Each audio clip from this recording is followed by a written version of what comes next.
बबनराव पार्टीकर, प्रभाग क्रमांक 5 ड मधून उमेदवारी मी अर्ज दाखल केलेला आहो. कसं आहे, आमच्या प्रभागात अनेक समस्या आहे. आता फॉर एक्झाम्पल घेऊन घ्या हे सुलभ शौचालयाच्या. मी त्या दिवशी म्हणजे आता गेल्या 2-3 महिन्यात 2-3 निवेदन दिले न ते पास पण झालेलं आहे. सुलभ शौचालय 1.5 वर्षाच्या आतमध्ये स्मार्ट सुलभ शौचालय बनवून भेटून जाईल. आम्ही ना बहुतेक कमीत कमी गेल्या 9 वर्षामध्ये राष्ट्रवादी पक्षाकडून अनेक कामं केले. रोड आहे, गटर लाईन समस्या आहे. आता मी ना NIT गाड्यांच्या संधीकरण करून जेन गाड्यांच्या संधीकरण करून दिलं. दुसरी गोष्ट, आमच्या आम्ही जो हलबा समाजाचे आहो, सावजी समाजाचे असल्यामुळे आमच्यावर तर कोणीही लक्ष देत नाही आहे. ना काँग्रेस पार्टी देऊन राहिली, ना BJP देऊन राहिली. कोणतेही जे बी सत्तेमध्ये आले आम्हाला लॉलीपॉप दिला आहे सावजी समाजाला. त्याच्याकरिता मी ना अर्ज दाखल केला का काही अगर माझे सावजी बंधू जे माझ्या पाठीशी राहील, अगर त्यांच्या आशीर्वादाने मी जिंकून आलो तर मी भविष्यात पहिले समाजाच्या सुधारणा करीन.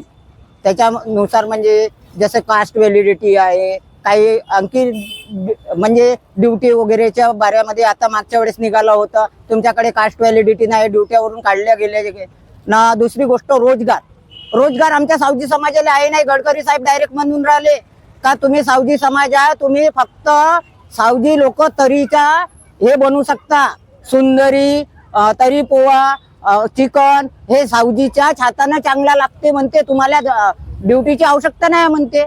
आता युवा पिढी शिकून राहिली आहे. आता हे मुलं आहे, हे उद्या मोठे होईल, यांच्या हे काय भोजनाले टाकणार आहे, ठेला लावणार आहे, हे काही बोलणं आहे. हे BJPचा एक असा फंडा राहते का इलेक्शन आला का सगळे जितके समाजाचे आहे. आज आमच्या समाजाचे प्रभाग क्रमांक 5 मध्ये कमीत कमी 14,504 वोट आहे. ते BJP वाले काय करून राहिले, आकर्षित करत आहे. खूप असे अनेक कामं नाही केले आहे सत्तेमध्ये राहून. आता महानगरपालिकेत 25 वर्ष होऊन राहिले, महापौर 25 वर्षापासून BJPचे आहे. त्यांना कोणते कामं केले? आता ते प्रचाराला लागून गेले. अगर कामं केलेले व्यक्ती प्रचाराला नाही लागत. आम्ही कामं करत आहोत, आम्हाला माहिती आहे. 9 वर्षापासून मी कामं करत आहोत राष्ट्रवादी पक्षामध्ये. तर लोक स्वतःहून म्हणते का तुम्ही भाऊ समोर जा, त्याच्यानंतर आम्ही तुमच्या पाठीशी आहोत. आम्ही फिरून नाही राहिलो. आज अर्ज दाखल केला त्यामुळे मी ना थोडासा जल्लोष करून निघालो, बाकी काही नाही. मी आपल्या समाजाला एकच आव्हान करतो का समाजानं एकी करावी न येणेवाला 15 तारखेला जे व्होटिंग आहे ते अशाला करावी का. कारण की ते लोक म्हणजे ज्याला पण व्होटिंग करत का ते आपल्या समाजाच्या पाठीशी राहिलं पाहिजे, त्यालाच व्होटिंग करावी. मी हे नाही म्हणत आहो का मलाच करा, माझ्यापेक्षा आणखीन कोणी चांगला असेल तर त्याला बी करू शकते, असं काही नाही आहे. माझं नाव हेमलता नरेंद्र पाटील आहे. मी प्रभाग 5 मधून उमेदवारी घेत आहे आणि फॉर्म तर भरलेला आहे आणि मी राष्ट्रवादी काँग्रेसमधूनच लढणार. काय कसा विकास करत?